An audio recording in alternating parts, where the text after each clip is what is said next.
जय देवी माँ। तो चलिए आज हम लोग पाठ करते हैं कीलक स्तोत्र का। ये कीलक स्तोत्र जो है या इसको कीलकम कहते हैं, इसका पाठ करके ही सप्तशती का पाठ करना प्रारंभ करना चाहिए। ये जो कीलक मंत्र है इसके शिव ऋषि हैं, अनुष्टुप छंद है, महासरस्वती देवता हैं और श्री जगदम्बा के प्रीत के लिए हम लोग सप्तशती के पाठ में इसका विनियोग करते हैं।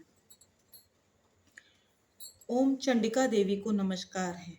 मार्कंडेय जी कहते हैं, विशुद्ध ज्ञान ही जिनका शरीर है, तीनों वेद ही जिनके तीन दिव्य नेत्र हैं, जो कल्याण प्राप्ति के हेतु हैं तथा अपने मस्तक पर अर्धचंद्र का मुकुट धारण करते हैं, उन भगवान शिव को नमस्कार है। मंत्रों का जो अभिकीलक है, अर्थात मंत्रों की सिद्धि में विघ्न उपस्थित करने वाला, शाप रूपी कीलक का जो निवारण करने वाला है, उस सप्तशती स्त्रोत को संपूर्ण रूप से जानना चाहिए और जानकर उसकी उपासना करनी चाहिए। यद्यपि सप्तशती के अतिरिक्त अन्य मंत्रों के जप में भी जो निरंतर लगा रहता है वह भी कल्याण का भागी होता है, उसके भी उच्चाटन आदि कर्म सिद्ध होते हैं तथा उसे भी समस्त दुर्लभ वस्तुओं की प्राप्ति हो जाती है। तथापि जो अन्य मंत्रों का जप ना करके केवल इस सप्तशती नामक स्तोत्र से ही देवी की स्तुति करते हैं, उन्हें स्तुति मात्र से ही सच्चिदानंद स्वरूप देव रूपिणी देवी सिद्ध हो जाती हैं। उन्हें अपने कार्य की सिद्धि के लिए मंत्र, औषधि तथा अन्य किसी साधन के उपयोग की आवश्यकता नहीं रहती।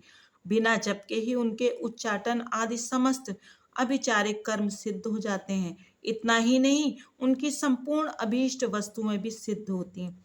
लोगों के मन में यह शंका थी कि जब केवल सप्तशती की उपासना से अथवा सप्तशती को छोड़कर अन्य मंत्रों की उपासना से भी समान रूप से सब कार्य सिद्ध होते हैं, तब इनमें से श्रेष्ठ कौन सा साधन है। लोगों की इस शंका को सामने रखकर भगवान शंकर ने अपने पास आए हुए जिज्ञासुओं को समझाया कि यह सप्तशती नामक संपूर्ण स्रोत ही सर्वश्रेष्ठ एवं कल्याणमय है।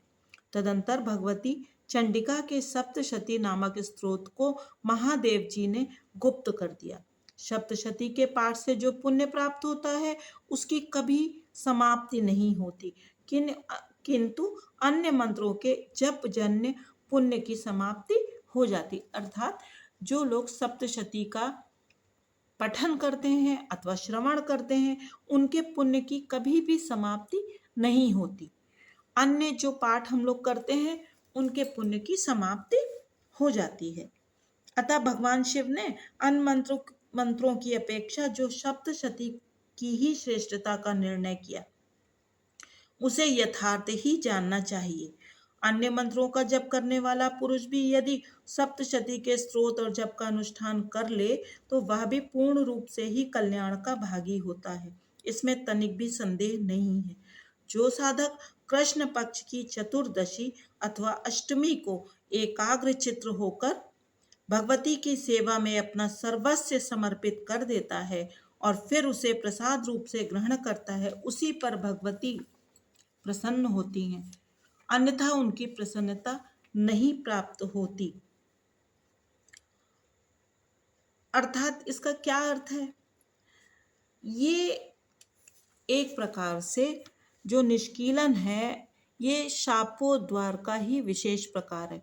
भगवती का उपासक ये जो तिथियां बताई गई हैं, इन तिथियों को देवी की सेवा में उपस्थित हो और अपना न्याय से अर्जित किया हुआ धन उन्हें अर्पित करते हुए एकाग्र चित्त से प्रार्थना करे कि हे माँ, आज से यह सारा धन तथा अपने आप को भी मैंने आपकी सेवा में अर्पण कर दिया है, इस पर मेरा कोई स्वत्व नहीं रहा है।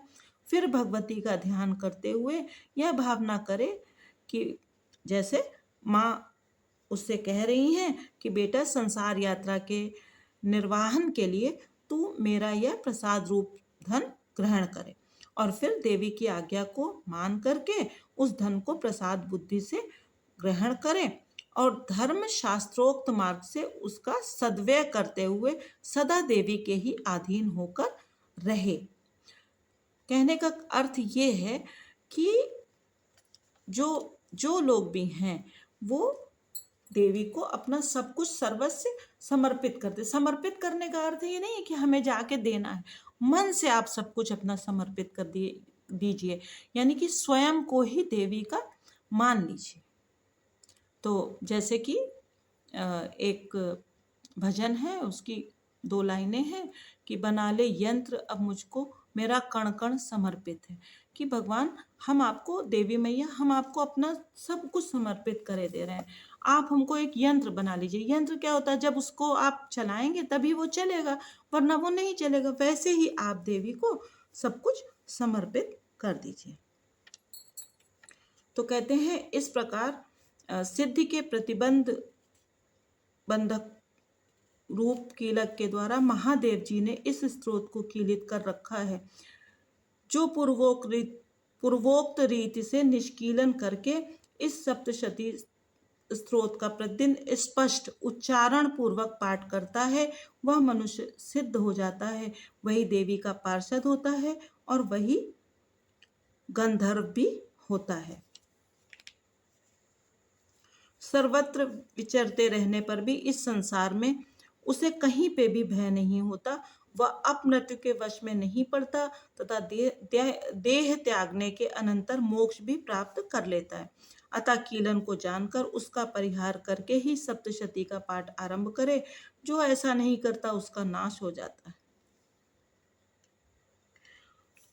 देखिए, ये जो यहाँ पे नाश करने के लिए लिखा है, तो ये कीलक और निष्कीलन के ज्ञान की अनिवार्यता को बताने के लिए इस शब्द का प्रयोग किया गया है। असलियत में आप देवी के किसी भी प्रकार से पाठ करें तो उससे लाभ होता है। ये बात जो है वो सिद्ध है, इसमें कोई अंतर नहीं है। अगर आप माता की आराधना करते हैं तो माता तो हमेशा बच्चों को अपने प्यार ही करती है, लेकिन फिर भी हमें जब भी कभी हम पाठ करते हैं तो उसका जो तरीका है उसी के अनुसार पाठ करना चाहिए। इसीलिए कीलक और निष्कीलन का ज्ञान प्राप्त करने पर ही यह स्त्रोत निर्दोष होता है और विद्वान पुरुष इस निर्दोष स्त्रोत का ही पाठ आरंभ करते हैं। स्त्रियों में जो कुछ भी सौभाग्य आदि दृष्टिगोचर होता है वह सब देवी के प्रसाद का ही फल है। अतः इस कल्याणमय स्त्रोत का सदा जप करना चाहिए। इस स्त्रोत का मंद स्वर से पाठ करने पर स्वल्प फल की प्राप्ति होती है और उच्च स्वर से पाठ करने पर पूर्ण फल की सिद्धि होती है। अतः उच्च स्वर से ही इसका पाठ आरंभ करना चाहिए। जिनके प्रसाद से ऐश्वर्य, सौभाग्य, आरोग्य, संपत्ति, शत्रुनाश तथा परम मोक्ष की भी सिद्धि होती है, उन कल्याणमयी जगदम्बा की स्तुति मनुष्य क्यों नहीं करते। अर्थात ऋषि पूछ रहे हैं कि जब देवी मैया की पूजा से, आराधना से सब कुछ मिल सकता है, तो फिर मनुष्य उनकी आराधना क्यों नहीं करते। अर्थात देवी माँ की आराधना सदैव करनी चाहिए। और माँ को तो हम लोग पुकारते ही रहते हैं। जब कभी संकट होता है तो सबसे पहला जो वाक्य निकलता है वो माँ ही निकलता है। और जगत जननी तो संपूर्ण जगत की माता है, तो उनकी आराधना तो सदैव करती रहना चाहिए। जय देवी माँ।